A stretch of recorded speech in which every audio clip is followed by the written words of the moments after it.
Welcome to Aimwell Missionary Baptist Church, aka theWELL. We're about to begin our virtual worship service. We ask that you join in, get your Bibles, your tablets, whatever you need to make this a joyous and worship experience. We're about to begin our service.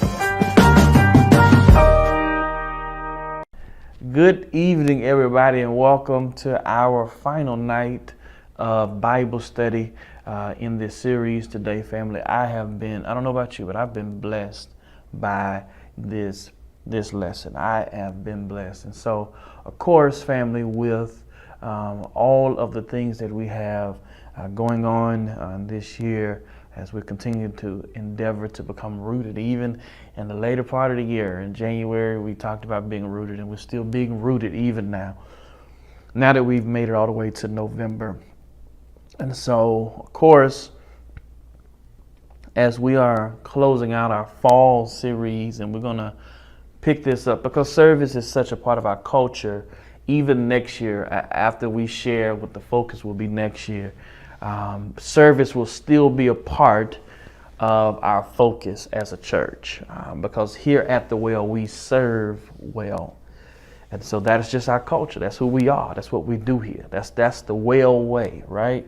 That we believe in serving God well. And so with that thought in mind, for the last 10 weeks, we have been journeying together through this series entitled I Serve Well. It's basically the first of its kind for us, because at the same time that we are working through, while we're working through a book and working through the Bible, we're also working through a book at the same time. I'm calling it the combo pack. I've been calling it the combo pack because this I serve well principle is really something that, as I just said a moment ago, is a part of our culture, but it should be a part of your culture. Part of the culture and the motto and the purpose and the destiny of your life is that every single opportunity you should get, you should try to serve God well.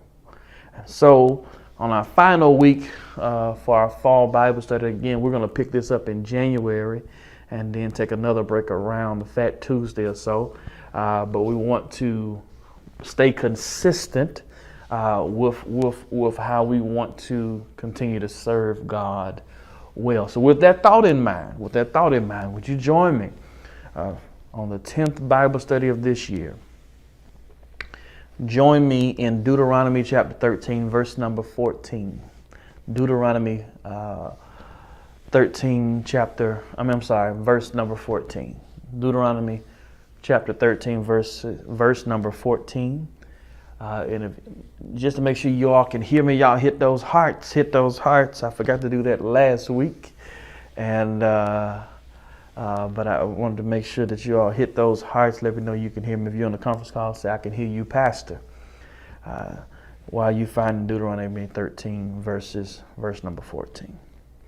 This series has been challenging. I don't know about you, but I've been challenged by it because this thing is such a this thing of service. If we went, and I hope you've seen throughout these Bible studies, that serving God well is not just showing up to serve. It is a constant act of improvement, a constant act of making sure we're offering the best quality that we can offer God.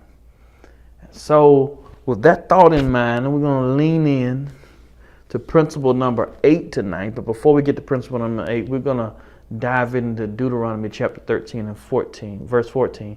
And I want to lean in to this text as it provides the introduction or the appetizer, the starter, so to speak, of the lesson tonight.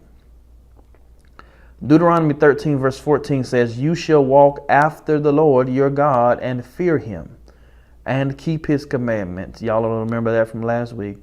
"Obey his voice, you shall serve him and hold fast to him." You shall walk after the Lord your God and fear him. That means to reverence him, to see him as your God. That is, that you don't have the false understanding of arrogance or thinking that you're more than what you are. I have an inherent fear of God. that I fear him.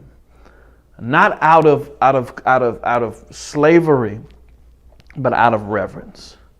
I fear him. I reverence him. I respect him in what I do. Are y'all with me here tonight? What the author is saying here is that that when we walk after the Lord, he says you have to fear him and to keep his commandment. No, sometimes we hear that word fear. It gives the misnomer of this idea that God wants us walking around scared of him. No, you shouldn't be scared of him, but you should reverence him.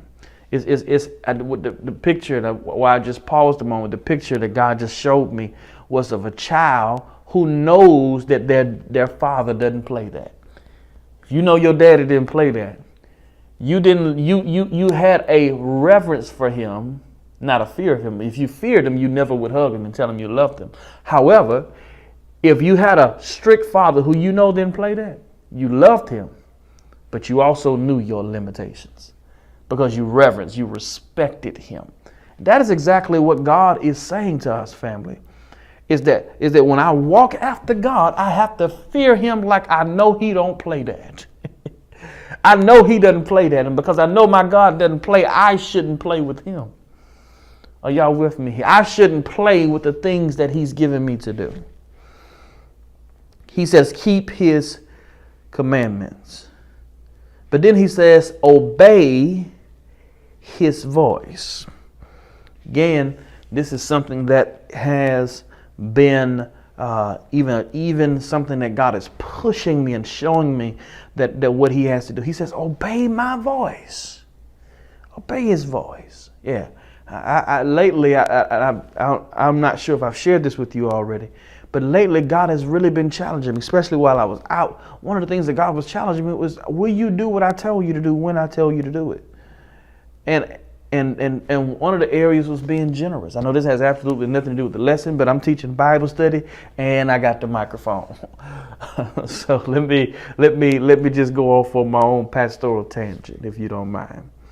But one of the things he's been challenging me was, well, will you listen to the voice and do what I tell you to do when I tell you to do it? And there have been several, 5, 6, I've too many to count, instances where God has put on my heart to be a blessing. I'm being out to eat, and God has said, no, be a blessing to that person. Be a blessing to this person. Because obeying his voice simply means doing what he told you to do when he told you to do it. Again, when you have a healthy fear of God, when you hear his voice, you do what he tells you to do when he tells you to do it. If your father didn't play it and he told you to take out the trash, you don't wait till the next day to do it. You do it when he tells you. And that's, in essence, what this text is saying. It's saying that when I love God, when I hear him tell me to do something, let me go ahead and do it. Let me go ahead and honor what his voice says. Then he said, you shall serve and hold fast to him. This is shouting me, y'all, because again, we serve from a place of fearing God, reverence God. It's been synonymous in every lesson. Our service to God is a reflection of our reverence to God. And that simply means that whatever we offer to God should be a visible, physical manifestation and a sign and a symbol of how we love God. That is, if a person saw how you serve God, is it a true, accurate depiction and description of what you say about how much you love him? Because in worship, we say, oh, I really love him. I really love the Lord. We'll sing that song and we'll say, I love you, I love you, I love you, Lord, today. So we say that and we sing those songs, but after the song is over, after the organ is no longer being played, what are the signs of the very love you claim to have? How we serve should show up in how we love God, should show up in how we serve. Your love should show up in how you serve. Somebody ought to type that for me. Somebody ought to say this out loud. Your love should show up in how you serve. Are y'all with me here tonight? Your love should show up in how you serve. 5-star churches must provide an environment where members feel unthreatened, free to express their ideas about ways to improve the quality of the church. Leaders cannot possibly experience all areas within the inner workings of the church that have become troublesome. Only the members that are exposed to such situations will know of these problems and have suggestions for their elimination of these problems. One of the things that I challenged the staff as I was preparing to return from my recent recovery is one of the things that I challenged our staff, and I've challenged our leaders, even those that work under them, to become problem solvers. This is something that God laid on my heart, because sometimes we have problem starters, and for as many problem starters as we should have that many more problem solvers. One of the things that I feel, this is not even in my notes, but God is just speaking to me even in this moment, that I really believe, family, that we should be a church of problem solvers. See, problem solvers are people, and I know it's in the name, they solve problems. However, when a problem arises, there's always a problem starter. There's always a problem, I can't think of the word, but just, I was trying to think of another S, but with starter and solver, but I'll just say a fire, a fanner. I'm talking basically about how those that are people that always start the problem, then there's other people that fan the problem. They smoke the problem. They're literally giving the problem more wind and more air and more fuel to continue to burn. And that's what it is. And so when the world is full of, and some of y'all know some problem starters. So you work with some problem starters on your job, that all of the mess and the gossip at your job starts with that one person, or those 1 or 2 people, or that group of people. They're just always starting stuff. Some of y'all got some problem starters in your family. You got, all the mess, all the mess at the family reunion starts with the same cousin, the same aunt. Our whole family messy. Come on, talk to me here. Yeah, we always have problem starters, but then there's also those who fan the problem. And so you got those who will find something wrong when everything is right. A problem starter has a problem for every solution. Even when you try to solve and come up with a solution, they always have a problem. But what about this? And what about this? And they can keep finding, and because some people need to live in that kind of misery, that they can't live in peace. They can't walk in peace. They can't be in peace. I'm trying not to preach this thing, but I feel something pushing me, y'all. They can't walk in peace because sometimes problems make them feel at peace. I wish I had some help tonight. I didn't even mean to go here, but I think somebody needs to hear this tonight, because some of you, you have given too much energy to problem starters. And what happens is that these problem starters will start problems, will find problems to start. Well, things can be perfectly fine, but they'll find a way to be a problem. But then we also have those people who are problem pushers and smokers. I'm still trying to go with these S's, y'all. It's the preacher in me. But we have these people that perpetuate, that continue to stimulate. That is problem stimulators. We have problem starters and stimulators. That's the S word I was looking for. Look at your pastor. I'm learning on the job. I told y'all. I feel something pushing me. But you have people who start problems and stimulate problems. People who enhance problems. Because sometimes we have people who don't just start stuff, but there are others who stimulate it, who grow it, who elevate it, who escalate it. Those are the people who heard the rumor, but instead of letting the rumor stay what it is, they share it with 5 other people, because Stimulators are people who want the problem to continue. So instead of killing it, they are people who keep pushing. So you have the starters and the stimulators. The starters start the rumor. The stimulators keep the rumor going. The starters start the problem, and the stimulators make sure everybody that they know knows that the problem is going on. Those are the kind of people that exist in church. They exist in life. They exist in your family. And what you've got to do is understand that some people find peace in problems.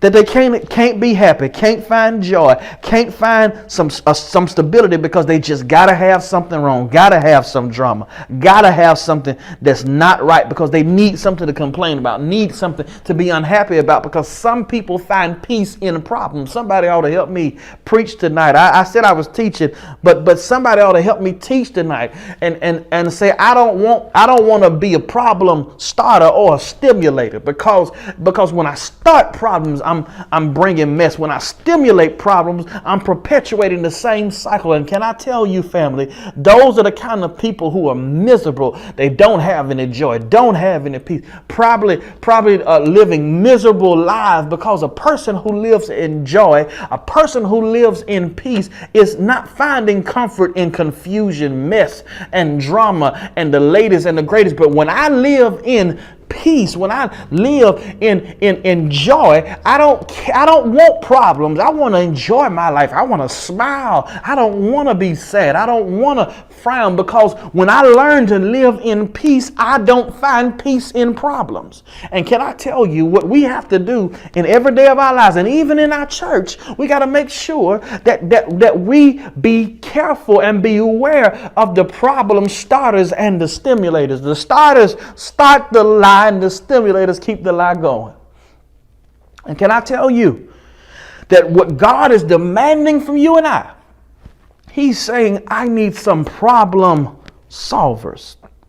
I need some people who when they hear a problem, they're going to solve it. Now, they may know the starter and may even know the stimulators, but they're going to solve the problem. The best way to solve a problem is to solve it. One of the things I challenge with our staff is that that's always going to be some problems. Always going to be some things that's happening, some things that's being said, and all of this stuff. But I am less interested in what people have to say and more interested in what God has to say. Because it doesn't matter what people have to say. It matters what God has to say. But sometimes we get so fixated on the problem to where the problem itself becomes more important than God. And can I tell you, I've been guilty of that. I've been guilty of that even as your pastor, is looking for the problems and looking for what's the latest and what have I heard. And can I tell you, that's a dangerous way to live, to be living your life based on always looking for problems. But can I tell you, but when we get to a different walk with God, when you get to a different place in God, I ain't looking for problems. I'm looking for God. I'm not looking for the latest problem. Yes, I'm sure people are talking. Yes, I'm sure people are coming up with their own version of the truth. But what matters to me is not what they are saying. What matters to me is what God is saying. I'm not suggesting that you live your life free of any opinion or objection of other people, but I am suggesting that it should not be what controls your life. And when you're a problem solver, you have made up in your mind that when I see a problem, I'm going to handle it. When I hear something that doesn't sound right, do something different. Instead of spreading that rumor to two other people, why don't you stop it right there and fix the problem? Speak up and use your spirituality for something more than just shouting in church. Your spirituality ought to make you want to handle a problem, want to help you kill a rumor, help you kill a misunderstanding. Because when you are spiritual, when you walk with God, when you live a sense of peace, you make up in your mind, I don't want no problems. Yeah, I don't want no problems. I wish somebody would say this with me out loud on a conference call and type this in the chat. I don't want no problems. Yeah, I don't want no problems. Because I don't want problems, I'm not going to start it or stimulate it, but I'm going to solve the problem. So if I see some confusion happen, instead of me pulling out my phone and filming the latest fight, let me intervene. Let me stop my brother and sister from doing something to hurt each other. That is what we need to do. And can I tell you, as African Americans, if we could start solving more problems in our community would be better.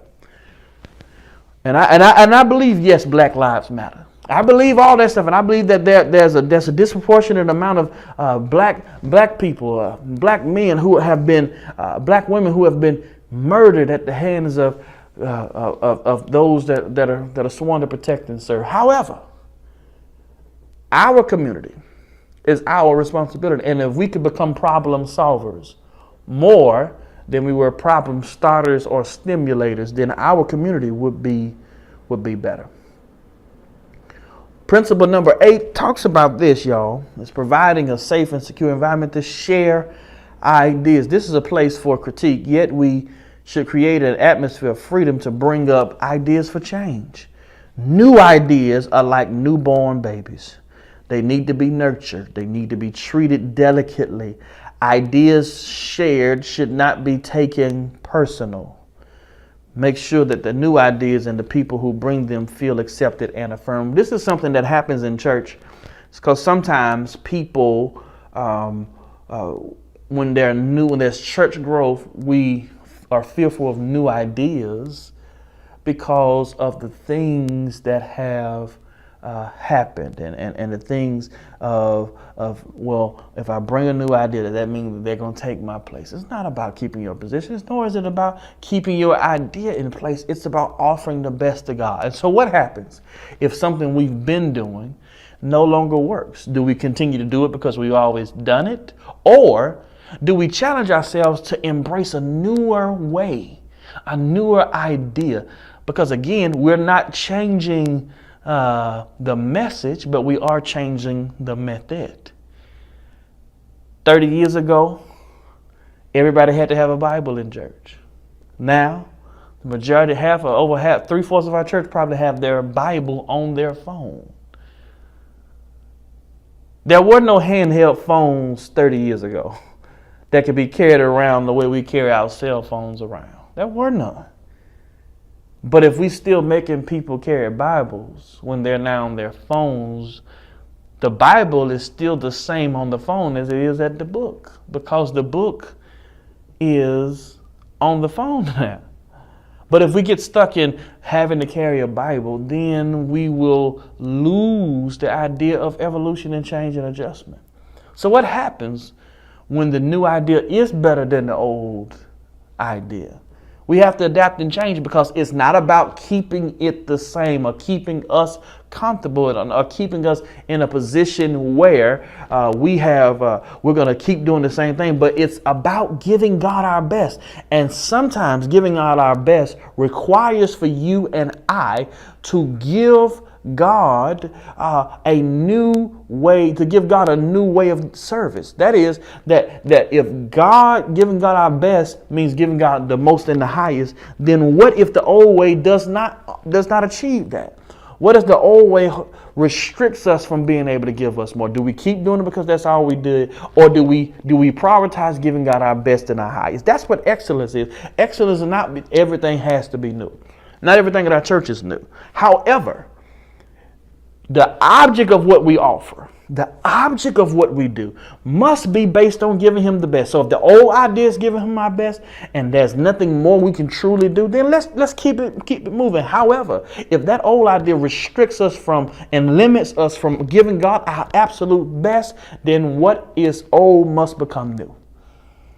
And this is really, really difficult at times for churches that are transitioning, that are transforming, that are evolving into things, because what it does for you and our family is that it forces us to always evaluate the things that we do, because it so easily can become something that is ineffective. I'm not one that always wants to go to the latest and the greatest. That is not the kind of pastor you have. I do believe in evolution and innovation. I do. I believe that we ought to evolve and continue to get better. But I don't believe that everything must be completely new. There are a lot of churches that have around the front, even some of my friends have LED screens and all of that stuff. And I believe that we will get there at some point, but I don't believe we're there now. And I think trying to force something new because it's something new that everybody's doing is not always the best idea. But I do believe that we should always be looking for a room of improvement. And if that improvement requires something new and adjusted, then we need to do so, because that's what God asks for us. Because one of the things we have to do is create an environment for people to offer new suggestions. The aim of this principle is to drive out fear from those sharing new ideas, fear from those sharing their new possibilities. The word secure is from the Latin word se, meaning without, and cure is meaning fear. If we are to positively critique what we are doing and help people participate in the process, we must offer a secure environment, an environment without fear, where new people feel comfortable speaking up, just like those who've been members for 40 years.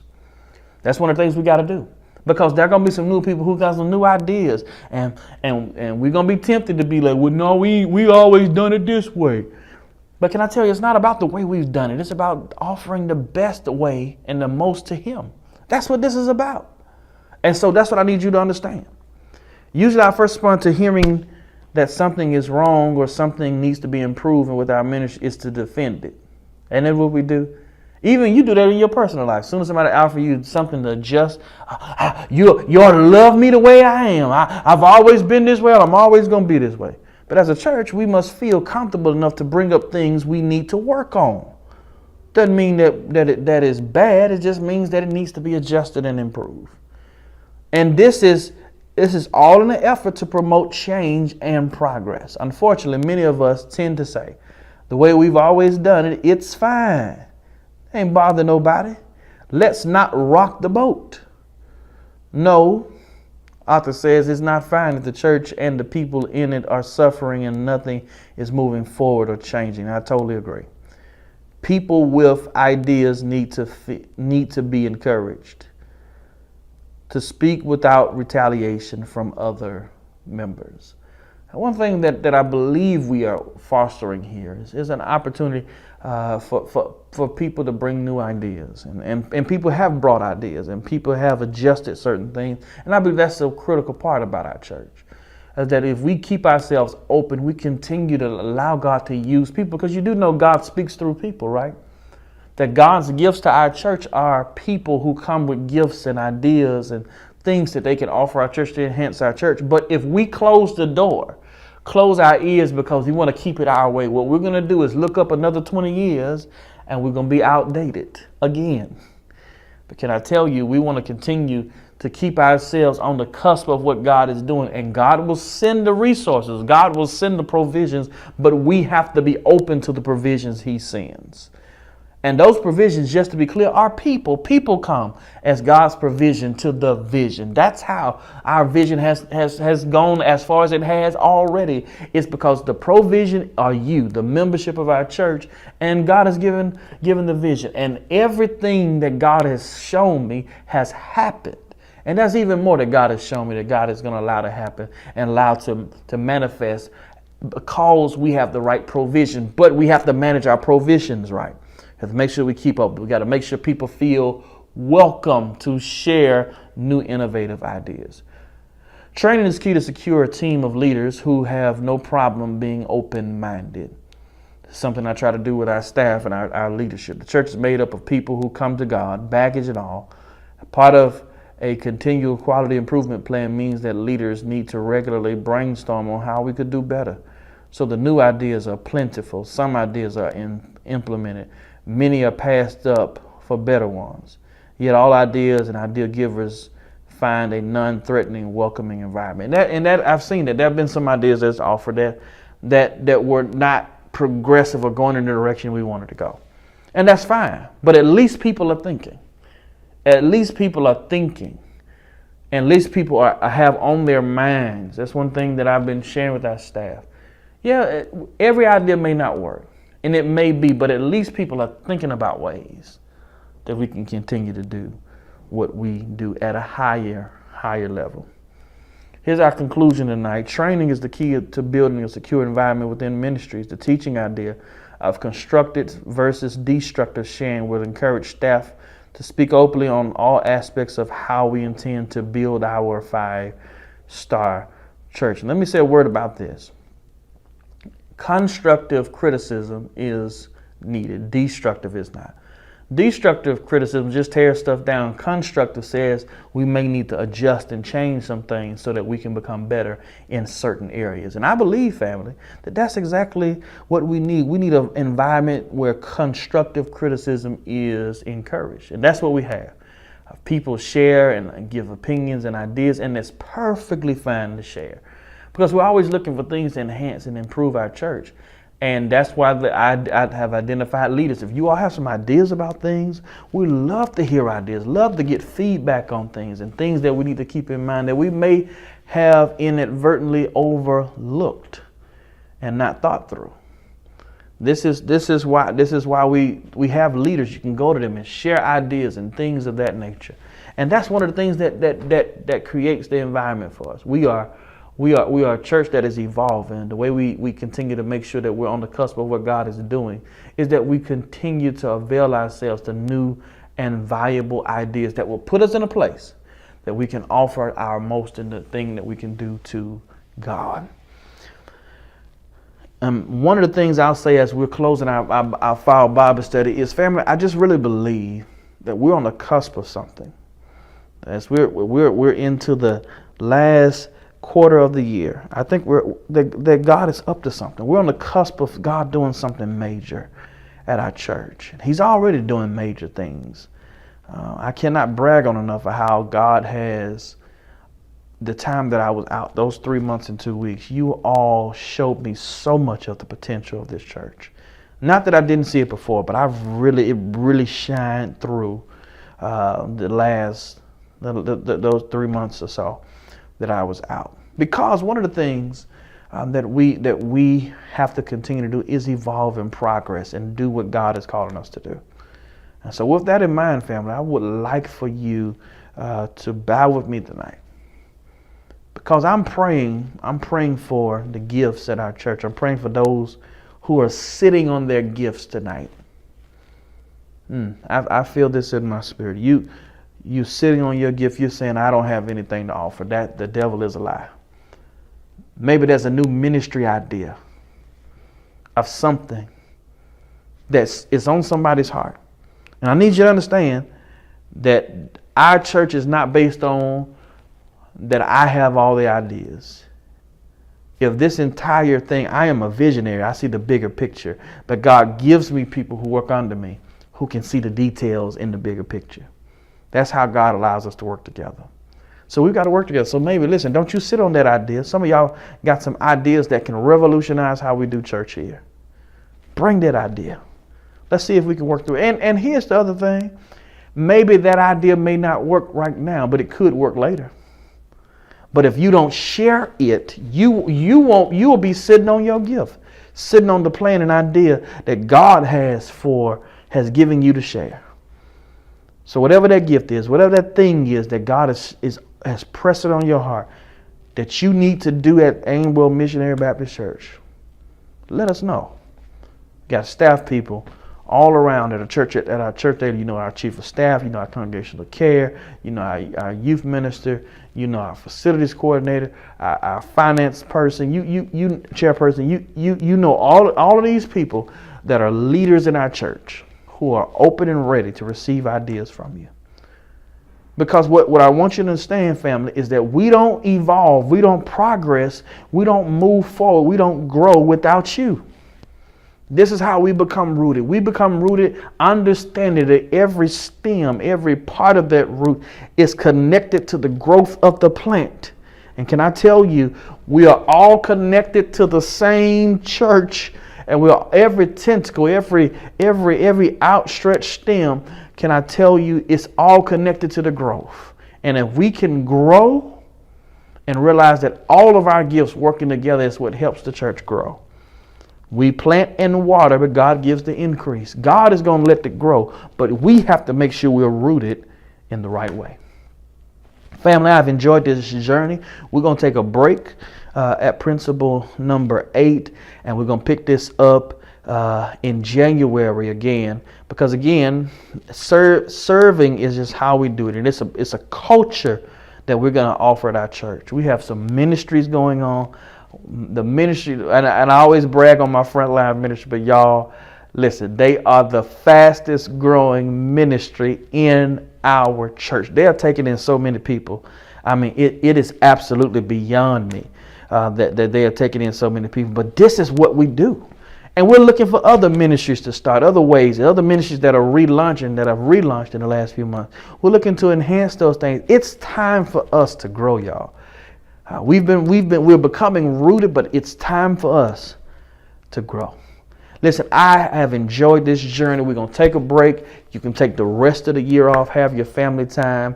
But don't worry, we're going to pick this back up, and we're going to finish this book out in the beginning of 2023, Lord's willing. And we're going to finish sharing from this, and then we're going to move on to another Bible study series after give you another break. I'm excited about that. We're going to do another combo pack. And just want to start to do this just to keep it fresh. In hopes that these books are also enhancing how we see and how we do church. Are y'all with me here? And so if you've been blessed, hit those hearts tonight. Hit those hearts. If you've been blessed, hit those hearts. If you've been blessed through this series, go ahead and say, I've been blessed, Pastor Trey. I've been blessed on the conference call. And listen, family, we're getting ready to go and receive our announcements tonight. But thank y'all so much for journeying with me through this process. We're going to pick it back up in January. Listen, I love you, family. I love you so much. And I cannot wait to see you on Sunday. We're going to receive our morning announcement. I'm sorry, not our morning announcement. We're going to receive our announcements. And then we're going to let you go. But right before we receive our announcement, would you bow with me for a word of prayer as we close out this Bible study series for our fall session? And let's go ahead and jump right in. God, thank you for this day. Thank you for my church. Thank you for the progress and the things that you've allowed to happen in our church. You've done so much for us. And we just praise you and we thank you for all that you have done.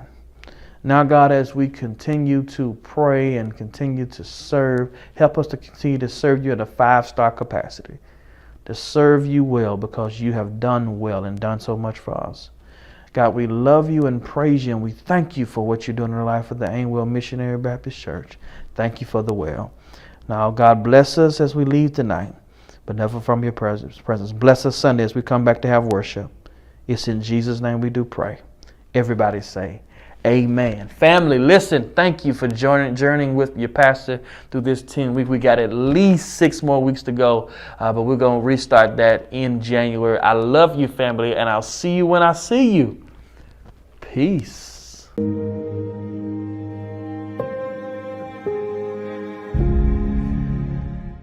God bless you, brothers and sisters. This is Pastor Trey again to let you know that we're getting real close to our next church anniversary. God has kept Aimwell for over 130 years, and we are glad about it. Listen, brothers and sisters, for this particular church anniversary, our sacrificial giving assignment is the amount of $300.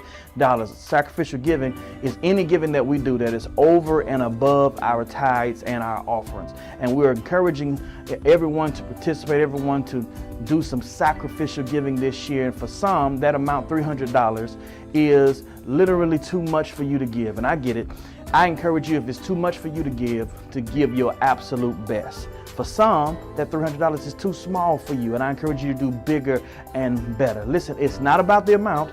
It's about giving over and above. It's sacrificing of yourself for the glory of God and the edification of your church.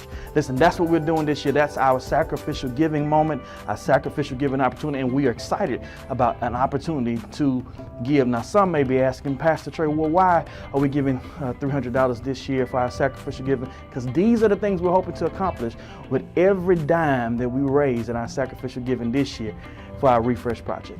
Here you go. The first thing we're going to do is make a new purchase of some much needed new carpet in our main sanctuary. The purpose of this is because we want our sanctuary to be beautiful, and most of all, operating. The thing we're going to do is be able to redo how our vestibule looks. Third thing we want to do is weatherproof our courtyard to be able to be used for future fellowship opportunities for our church. And God bless you, brothers and sisters. You just heard that what we're going to be working on with our refresh projects, with everything that we raised from our sacrificial giving this year. Listen, let's give sacrificially so we can see God continue to do the great work that He continues to do around the Aimwell Missionary Baptist Church. Listen, it's our anniversary. I'll see you then.